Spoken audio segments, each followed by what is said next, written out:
This cooperation is under the framework of the MOU with US, which was signed last March. So under this cooperation, there are 4 notional engagement. Notional engagement was done last May, and then 3 more are for implementation. So the notional engagement 1 is for stakeholders with the following. Number 2 is for legal and regulatory. Number 3 is for citing, and number 4 is it's just a bilateral with the simultaneous scientific visit of our. So local activities included in the work plan, listed above by the different technical working groups of the nuclear power program. And with Japan, next slide please, we still have to implement 2 training courses on leadership and management and on localization, both on October. And there was also an invite for a scientific visit to Japanese Advanced Nuclear Safety Technology for Philippine Nuclear Energy Program, tentatively slated on November to December this year. Yes, Mr. Chair, that comprises our presentation. Thank you very much. Thank you. Would we have questions before we, should we entertain questions, or should we let all our resource speakers speak first and then have questions afterwards? Anybody have an opinion? Mr. Chair. Mr. Chair, maybe we can listen to all the resource persons first, because the questions that we may have Yes, might and then already be our answered. time is also limited to 12, up to 12:30, because there's another committee meeting going to use this room. So, okay, so Mr. let Chair. me recognize first Mr. Antonio Corpus. He is the former plant manager of the Bataan Nuclear Power Plant. To say a few words, he's on Zoom. So, yeah, thank you.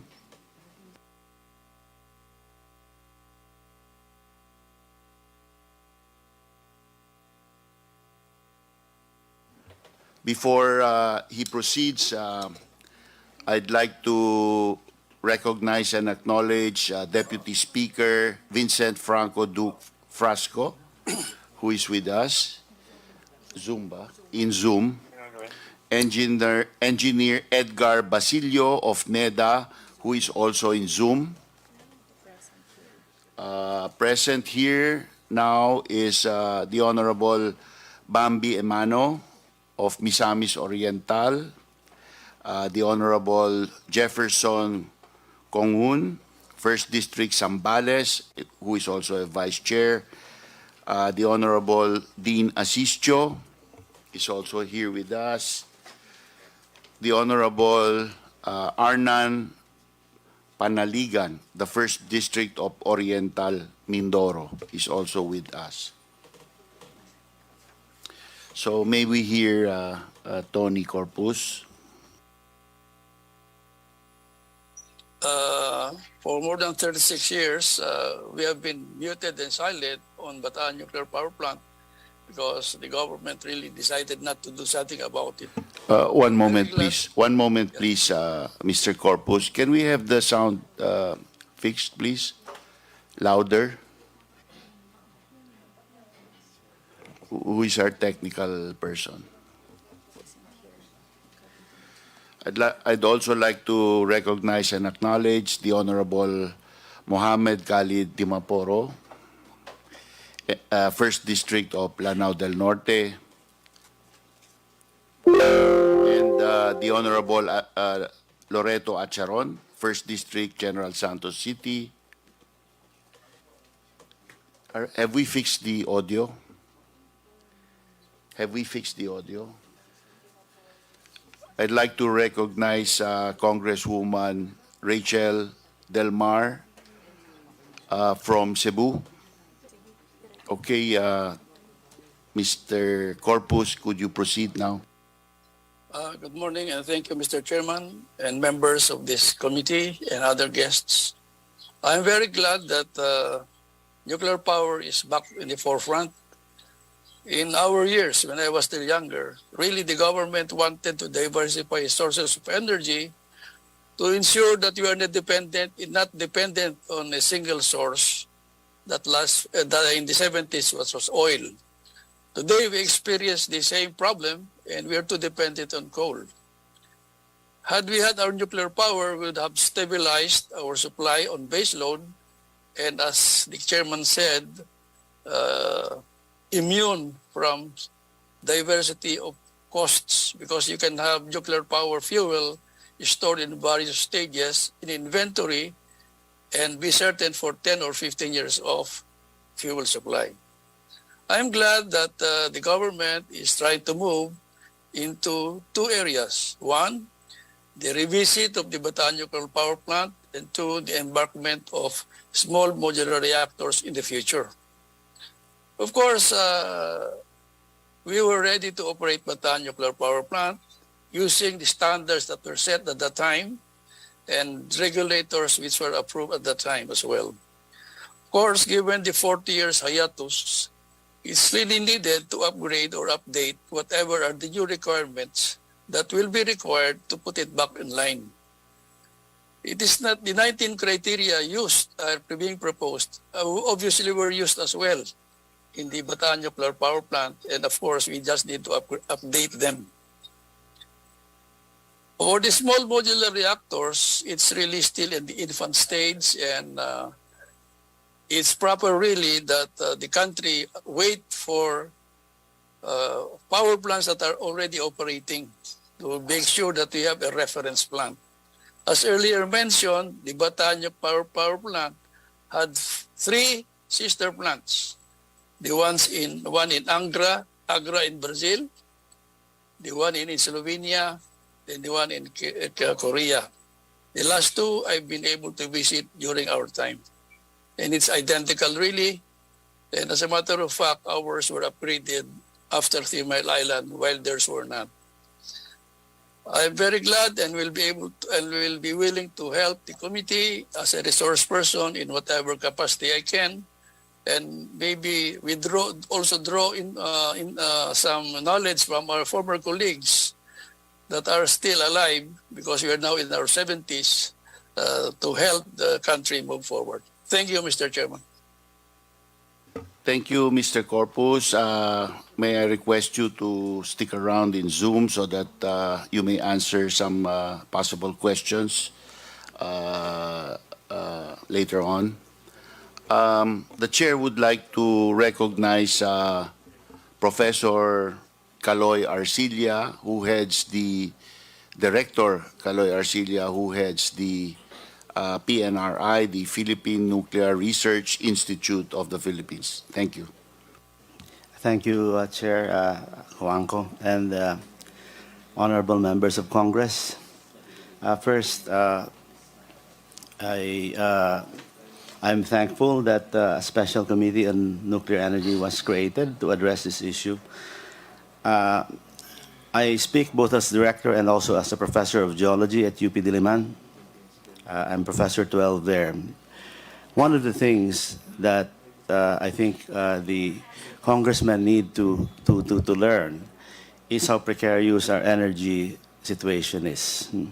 And the raison d'etre, the reason why nuclear has to be considered, 60% of our energy comes from coal, which is mostly imported from Indonesia.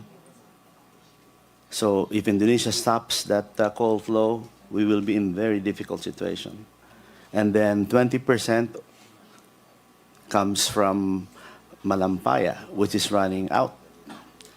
But I'm glad that my colleagues at the DOE finally now are trying to extend the life of that, because nuclear will not happen in at least 4 years. If BNPP is going to be started, they'll probably start 4 years, and SMRs maybe a little longer. Then people ask me, being director of PNRI, why don't we use a lot of solar and wind?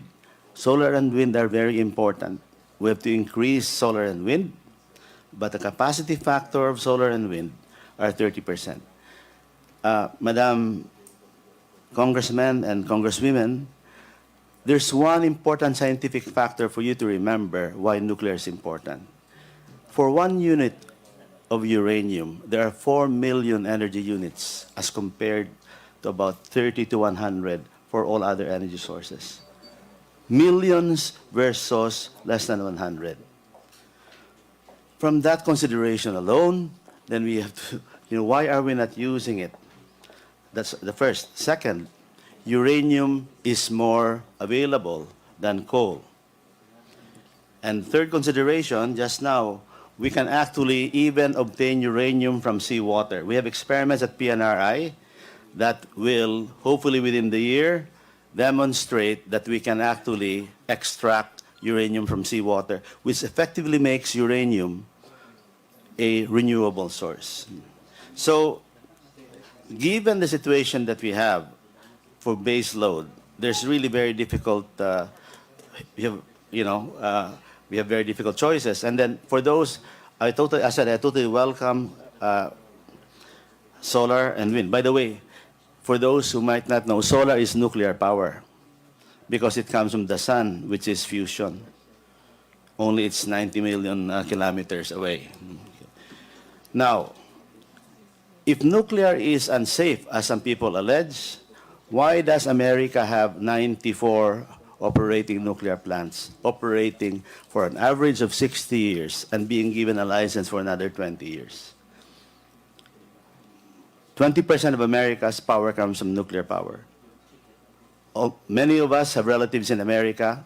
They're not aware that, they've been using nuclear power. Most nuclear plants in America are older than our BNPP.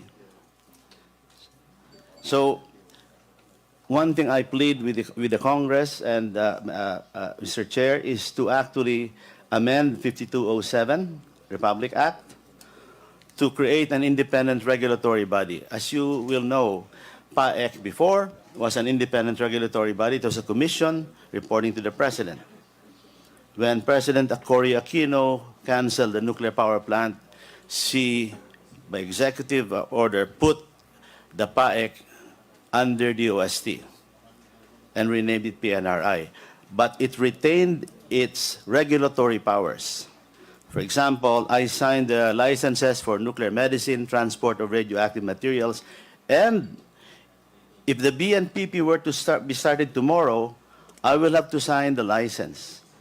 It is within PNRI's power, but we want an independent regulatory body in pattern, for example, with the US NRC. So that's what we ask. Very important. And this was proven in Japan in the Fukushima accident.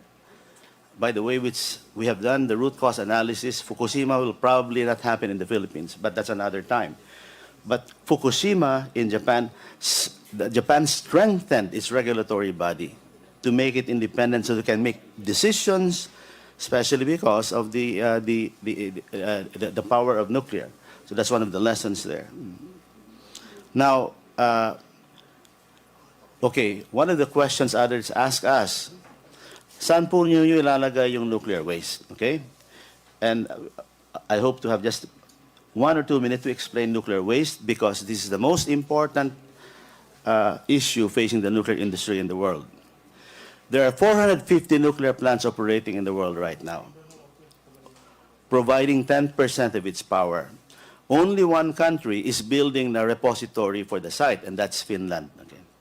Why is nuclear power waste so difficult? Because the waste will persist for 10,000 years. And the average length of governments is only in the hundreds of years. So the current paradigm in approaching nuclear waste is deep geologic disposal. You bury it very deep underneath the earth so it will not affect human civilizations for 10,000 years. How do you do that? There are 2 ways. Mine repository approach, what Finland is doing. But what I recommend for the Philippines, if our president really wants nuclear power, we have the technology to do it. We're number 3 in the world in geothermal. Deep borehole disposals. Our geothermal wells already drill up to 3 kilometers deep. So if you get an isolated island, put the waste, drill 3-kilometer deep holes, and those holes can be bent, and then put a material called bentonite. Bentonite is a clay mineral that has a layer that is negatively charged. Uranium is positively charged. So if the uranium escapes, it will be trapped in the bentonite. It is a crystal trap where there is no parole and no escape. So, effectively, if it didn't exist. So, marami po tayong islands na pwedeng paglagyan yan. I jokingly mentioned one time that said you can put it in Pag-asa. I was crucified because of that. But I'm willing to live in that island. That is my expertise, by the way, in nuclear. I'm not an expert in nuclear power plants, but I've been doing research on safe disposal of geologic waste for more than 10 years, along with Swiss and Japanese scientists. I just wanted to educate the congressman on this. Technology for nuclear waste disposal is available. No need to be, perception is the biggest problem. Ang hirap po kasi, pag magsabi ka nuclear, I have my card, I give my card to people, nuclear, ang unang nasa isip nila, bomb. So, tapos titingnan po kayo sa sine, anong mga Hollywood, nandyan, nuclear dyan, Chernobyl, 3 Mile Island, it's difficult to fight against Hollywood. But consider po, Madam Congressman and Chairs, the first nuclear power plant was designed in a submarine by Admiral Hyman Rickover. So, what can be more unsafe? You are in a submarine, maybe bigger than this room. You sleep beside a reactor. You're 5 miles under the ocean. And that technology, the PWR, was transferred on land to make the nuclear power plants. So it has more than 50 to 60 years technology. It's actually very simple technology. Sabi po sa akin sometimes, hindi niyo mapaandar ang tren, mag-ambisyon pa kayo ng nuclear power. Ang sagot ko po doon, Madam Congressman, sabi ko po, a jet engine is more complicated than a nuclear power plant. Who maintains our jet engines? Filipino technologists. It's an insult to the Filipino engineers na hindi tayo pwede magpatahon ng nuclear power plants. The 4 brand new nuclear plants built in the UAE by South Korea, on time and on schedule, involved of one of the plants. He had many Filipinos employed in that. And sabi po ni Mr. Corpus kanina, yung mga line of 70s na nagre-retire na, some of them have been writing to me. Sabi nila, we were trained to run the nuclear plant, but it didn't run. Now, I'm retiring, I have 40 years experience, I have money, I'm willing to come back and help. Now at PNRI, we have done something incredible in the past. I'm proud to tell you, meron kami research reactor. Pag naman po Commonwealth, yan po ang research reactor. We have been nuclear since the 60s. Bakit po may itlog? Yung itlog pong yan houses a research reactor. So kung may aksidente, doon lang sa loob ng itlog. That has been inactive for 34 years. We repurposed it, rebuilt a smaller research reactor, Filipino-designed, Filipino-constructed, Filipino-maintained, mostly by women scientists. It's now operating from last month. So we are nuclear, we have a nuclear facility. So yung mga nagsasabing wala tayong nuclear, hindi nyo po alam. Nandito sa Commonwealth, dumadaan kayo araw-araw. You know, kung delikado yan, sana wala na. Anyway, that's all po, Congressman. Thank you for saying this. I apologize for being passionate kasi po, you know, I lived in the U.S. for 11 years. I did my doctorate there. I taught there. Kelvin Rodolfo, who's been opposing me, was my professor.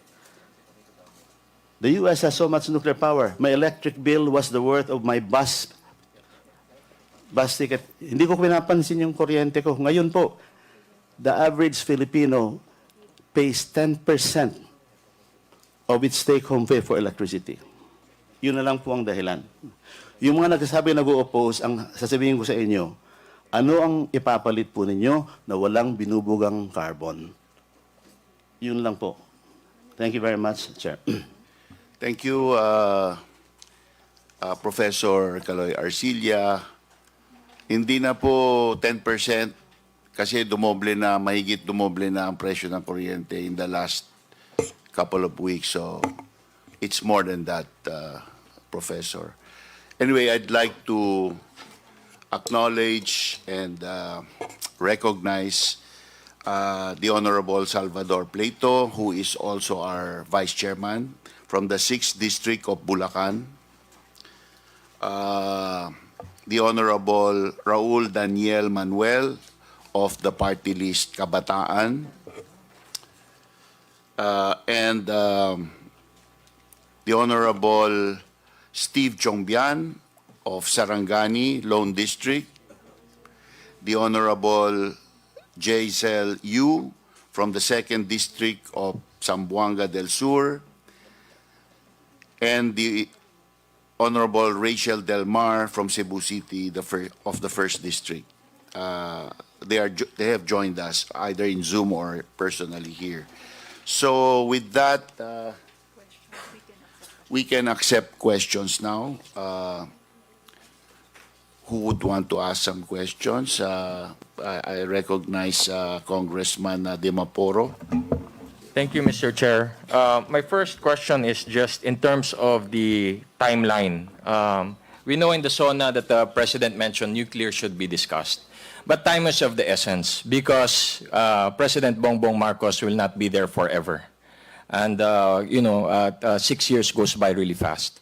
So we'd like to know exactly what is required as far as us legislators, from our counterparts who are experts in the nuclear field, what is required from the legislator so that we can fast-track the discussion and possibly also the implementation of the first nuclear power plant here in the Philippines? That's my first question. Who would you like to direct your question to?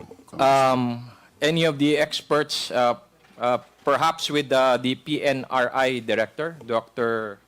Arcilia? Thank you, Congressman. Sir, it's like this. What is needed from legislature is precisely to create the independent regulatory body. And then to separate our problem about PNRI. I speak I speak like a promoter of nuclear power, but I'm also the regulator. Not good. I'm the first one to admit that. We have to be. That's why we want to create the Philippine Atomic Energy Regulatory Commission. A bill is pending, or we may just have to amend 5207. 5207 Republic Act was the basis for constructing the nuclear power plant.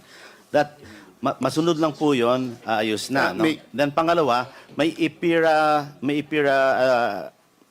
implications po.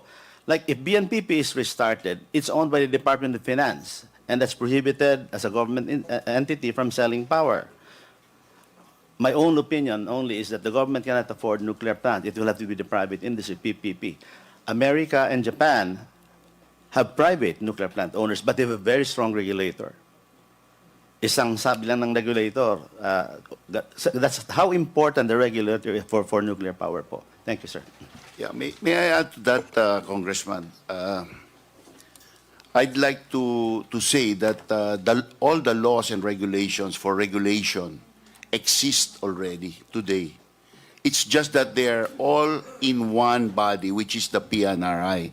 So if we just separate all those laws and create the Philippine Nuclear Regulatory Commission or authority, then we have already complied with having an independent regulator. As far as BNPP and EPIRA are concerned,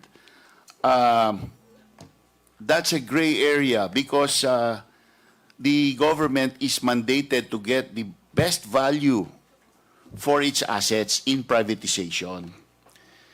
The best value for that asset in privatization is to sell it as a going concern rather than a mothballed power plant. So, gray area po yan. A law is not needed to run BNPP. An executive order is powerful enough to do it. However, if we have a law, then it's a more stable foundation for basis for the nuclear power plant. So, those are the choices we have to make here, Congressman. If I may suggest, Mr. Chair, that the PNRI Director, Dr. Arcilia, submit to the committee secretariat the proposed legislation that he'd want to see passed here. Actually, Actually, Congressman, there are already several authors of legislation drafted by, I think, too many agencies, no, who put everything in there, including the kitchen sink, which would make it very confusing and complicated.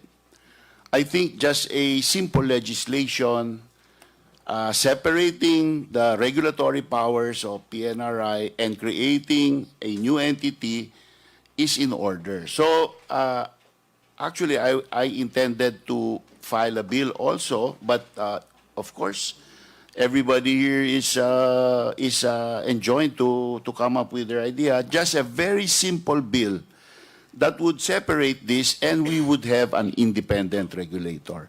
If we want to add later on, we can always file new bills to increase the complexity of the regulator. But right now, that is all that is needed. Thank you, Mr. Chair. So that's the first thing I ask our COMSEC, whether or not there's an existing bill that was submitted to or referred to this committee regarding that topic, because we can actually just, if it's your will, Mr. Chair, take those bills and insert the amendments that you want, so we don't have to wait for another bill to be filed and then referred to this committee. Example po, yung bill filed by the Honorable former PGMA is for that purpose, no? But it's almost an identical bill filed by our colleague Congressman Salceda. Again, this is an overly complex, trying to rewrite the entire, because our regulatory framework was created 1958 pa po. Unti-unti yan nag-evolve, no? Nadagdagan, nabawasan, nadagdagan. All through those decades, na-perfect po yung regulation natin. Ngayon, parang we want to scrap all of that and rewrite it from scratch. I don't think the experience, the background, the institutional knowledge or experience is there to do that from scratch. And it would take really long time. So my recommendation talaga to this committee, and it will not be my will, it will be your will po, that we just extricate all the regulatory functions of PNRI and constitute a regulatory authority. Maiksi lang pong bill yan. Okay, so as I understand, the directive of our chair is to wait for his bill to be filed, which will be a more simpler bill. And when it reaches this committee, I will, as early as now, I'll say I support that bill. So the discussion will be moved forward. And we'll hope that this representation will also be made a co-author when the time comes. As far as an executive order is concerned, which is one other avenue, I think our role here in the Congress is to protect our president, and we don't want him dragged into any controversy. So leave the controversy to the House of Representatives, and we will discuss it here and and push this the discussion forward. And so I'll be waiting for that bill, and I'd like to say in the record to the COMSEC, please reserve my name to be made co-author when the time comes. Thank you, Mr. Chair. Thank you, Congressman. Who else next, please? Questions? The Honorable Edward Hagedorn is recognized. Clarified about was presented. I noticed that there were several sites in Palawan that's suitable for the establishment of a nuclear power plant. But I also noticed it's mostly in the northern part. Is it because the study was only made in the northern part of Palawan or also in the southern part? I understand Palawan is suitable because we don't have earthquakes. Yes, that's true. But who would want to answer these questions? I did not see the slides, so I cannot comment. Department of Energy, would you want to answer? Yeah, actually, Professor? yeah, I have many students who work in the Department of Energy as geologists. Anyway, so why, Congressman Hagedorn? Of course, in fact, an SMR could be well established in the south because there are mining activities. By the way, Palawan, Palawan is interesting because the geology of the north is very different from the geology of the south. That's why all of the mines are found in the north and all of the tourist sites are in the, sorry, the mines are in the south and the tourist sites are in the north. Yeah, but the Yes. So, but you can easily put, the SMRs are very small. A 70 megawatt SMR will fit in this room. And the, if you give me just 1 minute to explain why it's important, that vessel is already manufactured, inspected, and completed in the factory. The reason why nuclear plants have been expensive, the big ones, is because they're constructed in different place, and the delays cause the cost overruns. In SMRs, dun po, practically the reactor, steam generator will be constructed. Ipa-plug and play na lang yan doon sa site. But it will be underground, so it will be much safer. Then if you need more, put another reactor. So that's the way it is. That's why it's designed SMR 70. The limit for SMRs is 300 megawatts, but they can have 70. Below that, meron din mga micro reactors. Pero Congressman Hagedorn, pwede po sa south. Malapit doon sa Yotuba, for example, where there is a big mine, pwedeng lagyan. Actually, maraming pwedeng paglagyan po. Kung tutuusin, I'm from Catanduanes, napakamahal po ng kuryente sa amin. Alam niyo po, kung yung isang retiree na nakita ko, yung kanyang retirement check, binigay na lang, inintrega na lang doon sa electric cooperative, naiyak ako noon. Yeah, Kanyang kamahal talagang, yun po. Mas silang mga isla pwedeng paglagyan. Thank you, sir. Thank you. Because mostly our foundation are mostly continental rocks, 30 kilometers below. Is that more Yeah, suitable for? yeah. Palawan is in my mind, one of the best places to put. There are no earthquakes there. There's a volcano in the north, but so We it's, don't have active volcanoes. No. We don't have active fault lines also. Yeah. So yan po ang pinaka-stable na lugar, pero walang kuryente po. That's right. We have kuryente, pero unreliable. That's all, Mr. Chair. Yes, may I ask the good gentleman from Palawan, doon po sa Pag-asa Island, territory niyo po, is that your jurisdiction Hindi na po? ba?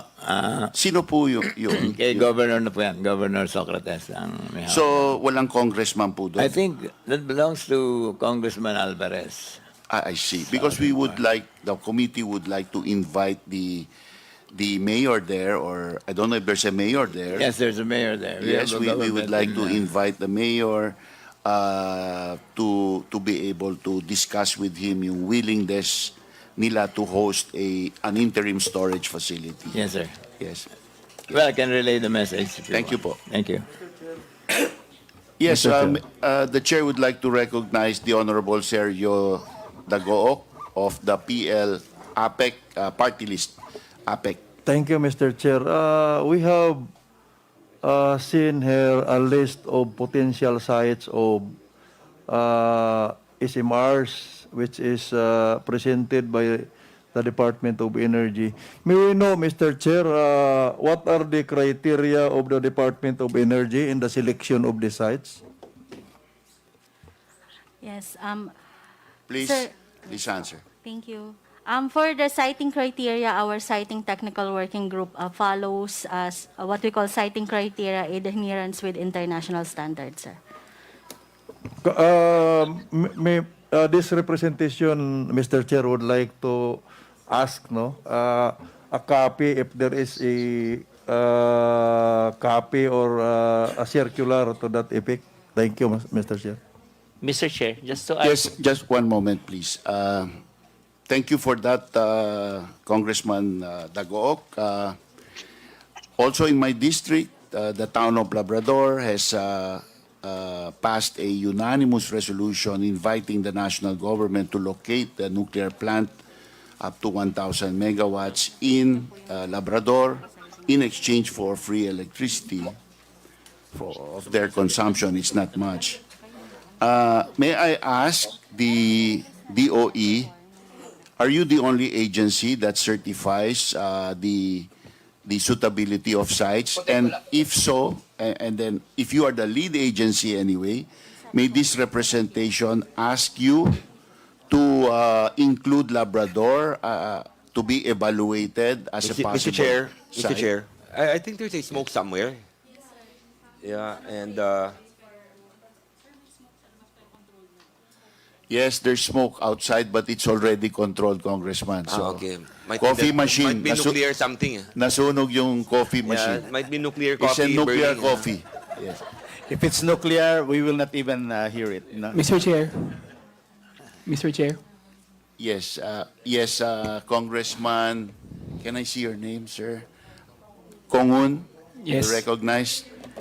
My question is, sinabi niyo po kanina mas mura mag-operate ng SMR, tama po ba? Ang problema po, Kong, is this. Wala pa kasing working SMR. That's the problem. So I asked the manufacturers, new scale, how much will it cost? They are, kasi wala pang ginagawa. Ang working SMR pa na ngayon na gumagana talaga, it will be cheaper. Tama po yung sinasabi ni Mr. Corpus kanina, na dapat makakita muna tayo ng model. May scale model na nasa Amerika. Because once you do it, but theoretically, industrially speaking, ang kagandahan po noon, if in industrialized scale, you will have, in my opinion, it will be cheaper. Mahirap pag paisa-isa lang. Mr. Chair, second question. Yes, I'd just like to state that Congressman Kongun is a vice chairman of this committee. Yes, thank you, Mr. Please, Chair. please. Second question, sir. Ano ang viability ng Bataan Nuclear Power Plant? Anong recommendation po ninyo? Okay, all right. That's beyond my pay grade, no? Anyway, but I'll tell you, okay, there have been published oppositions to Bataan Nuclear Power Plant that I think I can answer. Ang unang sinabi nila, isa nang galing pa sa aking kaibigan na hindi na ako kinakausap ngayon, si Kelvin Rodolfo. There's a fault beneath the plant at saka yung volcano. Okay? I have compiled scientific evidence and actually he has attacked me in Rappler, but I'm willing to present it in any forum. There's no fault in the plant. Okay? Why can I say that? I'm a professor of geology. Ako po yung nagpangalan sa West Marikina Valley Fault. Yung malapit dito dumadaan ninyo, that's my fault, no? So, wala eh. If a fault must have a superficial manifestation, and I will subject it to my colleagues at FIVOX, Dr. Rene Solidum, who is my boss now, who is a geologist. They will have the final say kung may fault talaga o hindi. But we have done many studies. I'm willing to give all of the proof to anyone if they're willing to listen. Second, malapit daw sa bulkan na active. Okay. To give perspective again, there's Mount Natib. The BNPP was built on the flanks, not on the crater. How old is Mount Natib? There are only two carbon-14 days, 27,000 and 60,000 years. So 60,000 years. To put it in perspective po, this building is built on adobe. Adobe comes from very violent volcanic eruption. Saan ang galing yung eruption na nag-produce sa kinatatayuan ng building na to? Laguna de Bay. Maybe you don't know, but Laguna de Bay was a huge volcano. Laguna de Bay is younger than Mount Natib. So, pangatlo, bago mag-erupt po ang volcano, there are earthquakes. Yan ang pang-detect po natin pag-predict ng, that's how PWOX predicts. There are no earthquakes beneath Mount Natib, meaning in the supposed to be magma chamber. So geologically, which is my expertise, I think it is safe to build there. Now, regarding can it be run again, we have a proposal, nakasabi po galing sa Korea Hydronuclear Power Plant. They are running the same exact model for 40 years. So they know, they have a running model. So where will we train the people? They just go to South Korea to run it. They have credibility.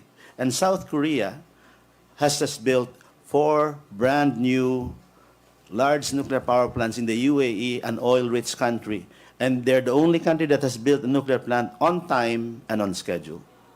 So these are some considerations for the committee to understand if the BNPP can be rehabbed. Yes, Mr. Chair. I'd like to I'd like to, I'd just like to comment on that. I'm sorry, but Russia and China are also on time and on budget as far as nuclear. And also, the Canadians can do nuclear. Is also on time and on budget. I'd like to recognize Congressman Abet Garcia, who would like to ask questions, and also the Honorable Al Mario, who wants to speak on Zoom. Okay ba? Before you po. Yeah. Okay, so let's start with Congressman Abet Garcia, who is on Zoom. Mr. Chair, sorry, Mr. Chair. My question, my query, Mr. Chair, to the Department of Energy was not yet answered. Oh, sige po. Regarding the criteria. Before we recognize Thank you, Mr. Chair. Congressman Abet, we will recognize again the Department of Energy. Thank you very much, Mr. Chair. Secretary Popolotilla is the chair of the National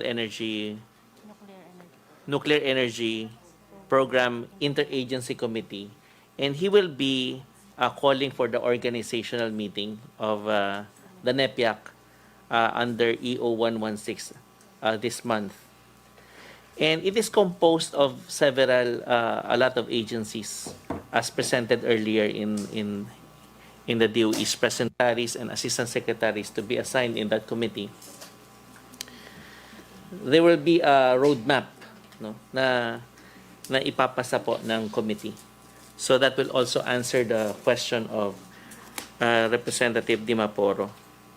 We just like to emphasize that this will be the DOE presentation earlier is also the result of it espouses the results of the interagency committee's output. And we have to underscore the following. We have to pursue a long-term commitment. We have to espouse a multi-sectoral, local, national, and international cooperation. So there are various levels, standards there. It also underscores the interdependence between the executive department and the legislative department. That is why the IAEA is closely watching. And we have to adopt a science-based approach. And in adopting the science-based approach, we have a list where we can submit already what is being followed for the siting being used by the technical working group, who is a member of that interagency committee. But it is in this form, so please allow us to submit it in a more formal, official manner to the committee, if you will allow, Mr. Chair. Yes, we are anxiously awaiting that. Congressman Fuentebella made the chair comment. The chair spoke to Secretary Lotilla over the phone and recommended that he form the Office of Nuclear Energy in the DOE, which will deal with nothing but nuclear energy. Because we cannot have resource persons coming here with their minds in other matters, and the energy field is so broad. We would really like a focus on nuclear energy as far as an agency in the DOE is concerned. Secondly, this chairman questions the wisdom of having a NEPIAC and a NEPIO. No? So I think we only need one body. So yes. So yun po, ano po magsusurvive dyan? Yung NEPIO ba o NEP? But that is not the way it is recognized by the IAEA. They recognize it as NEPIO. So maybe you need to could you give this committee the documentary proof that it is indeed recognized by the IAEA as a NEPIO? Thank you. Yeah. We would submit formally to the committee. Thank you very much. Okay, so the chair recognizes Congressman Abet Garcia to ask his question.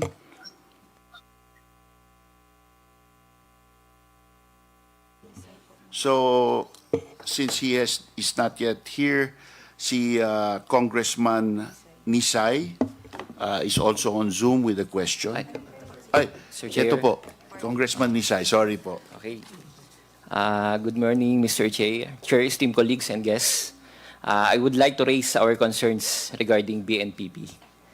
Kaisa ako ninyo sa planong pag-aaral at pagtingin sa nuclear energy dito sa ating bansa, at kaisa rin ako ninyo sa hangarin natin na reliable source of energy at mapababa ang presyo ng singil sa ating kuryente.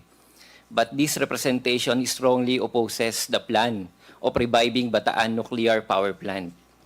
Bilang Bataenyo, kasama na rin ang mga nanunungkulan at lokal na pamahalaan ng aming lalawigan, hindi kami sang-ayon sa pagbubukas sa humigit kumulang 4 na dekadang nakasarang planta. Tulad na rin ng mga obserbasyon, hindi na akma ang BNPP sa kasalukuyan nitong estado at kapaligiran, lalo na't sa bayan ng Morong kung saan ito nakatayo. Lumobo na ang populasyon na nakadikit dito na umabot na sa 35,000 noong nakaraang 2020 mula sa 6,700 na populasyon noong sinisimulan ang planta noong 1970s. Sa bayan pa lang ito ng Morong, hindi pa kasama ang mga karatig bayan ito sa Bataan at katabing lalawigan tulad ng Zambales at Pampanga. At lalong dumadami na rin ang mga turista sa lalawigan ng Bataan, partikular sa bayan ng Morong at Bagak, dahil na rin sa pagdevelop ng probinsya sa mga ecotourism destinations, lalo na sa mga beach resorts na halos katabi lang ang BNPP. Hangad po natin ang safe, efficient, modern at reliable na source of energy. Pero kung plano natin ang pagbalik sa obsolete na planta at pag-rehabilitate nito na maaring umabot sa $1 billion at higit pa, aral at pagtayo pa ng mga makabagong pagkukunan natin ng enerhiya. Ilan lamang po ito sa pangunahin naming concerns bilang mamayan ng Bataan, at muli bukas ako sa planong pag-aaral sa nuclear energy sa ating bansa, ngunit hindi para sa BNPP at sa pagbubukas po nito. Mr. Chair, baka pwede ho akong maka-request ng ilang katanungan po para po sa ating mga guests. You're recognized. Baka ho kanina ho binanggit ho ni Dr. Arcilia na yung mga plano pagdating ho sa nuclear waste disposal, yung deep borehole disposal na mga maaari nating gamitin, pero pwede ho ba tayo makahingi ng comprehensive at concrete plan yung atin pong mga members dito sa Congress, makapagpasa ho sila Dr. Arcilia? Well, there is no plan yet, Congressman. That's why we need to craft the laws, creating the structure of how we will address that. There is no trust fund yet established that would accept payment from the nuclear plants to establish a spent nuclear fuel disposition fund. So that is collected traditionally in nuclear countries, that is collected from a tiny contribution of each kilowatt hour sold for the entire life of the nuclear power plant. And ganun din po merong end-of-life decommissioning fund na kinokolekta rin po sa bawat kilowatt hour na ibinibenta ng nuclear plant habang buhay po siya.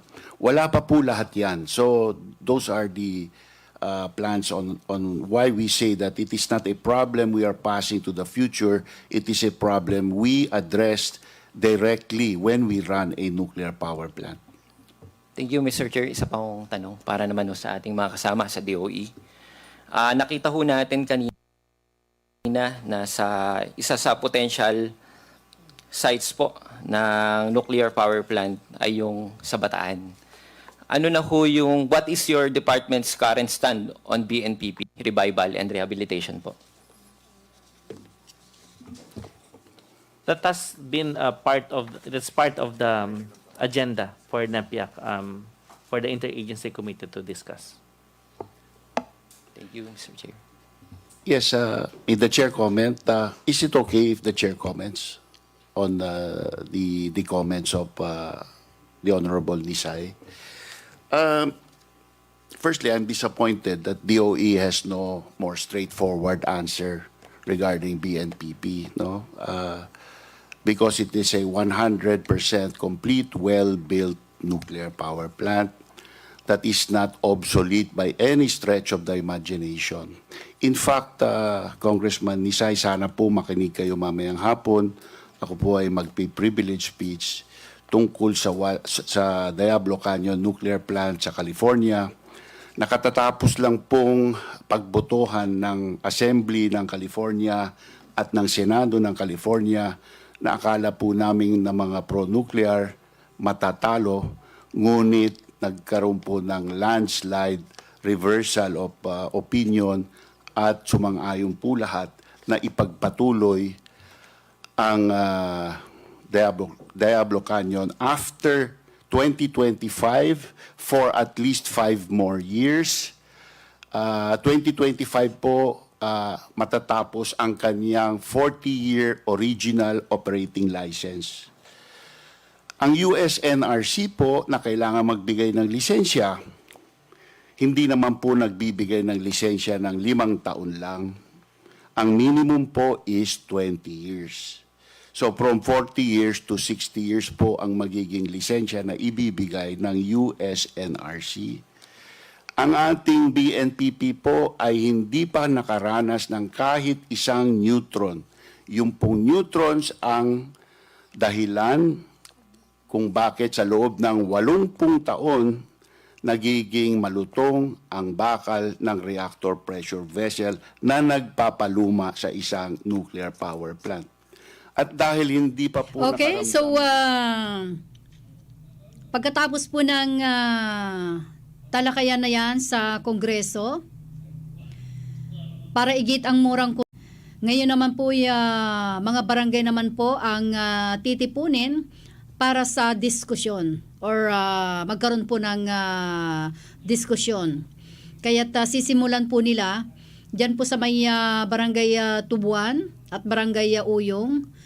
Nakita po ang maayos na pagtingin ng mga kababayan at kaisahan para sa malinis, maasahan at murang kuryente.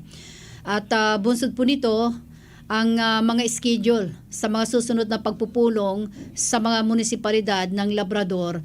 Sabado, Barangay Lawis, alas 8 ng umaga sa may covered court, Barangay Poblasyon, alas 10 sa may covered court, Barangay Magsaysay, alauna ng hapon yan. At sa 11, sa Linggo, Barangay Dulig, alas 8 ng umaga at Barangay Bulo, Sitio Kadampat, alas 10 ng umaga. So yan po yung mga schedule sa pagpupulong sa isyung nuclear energy. So at karagdagan din po dito, bilang chairman ng Special Committee on Nuclear Energy, nagkaroon po ng mahalagang talakayan si Congressman Marco Wangco at si US Ambassador Bonnie Jenkins, tagapangasiwa ng UNS of State for Arms Control and International Security.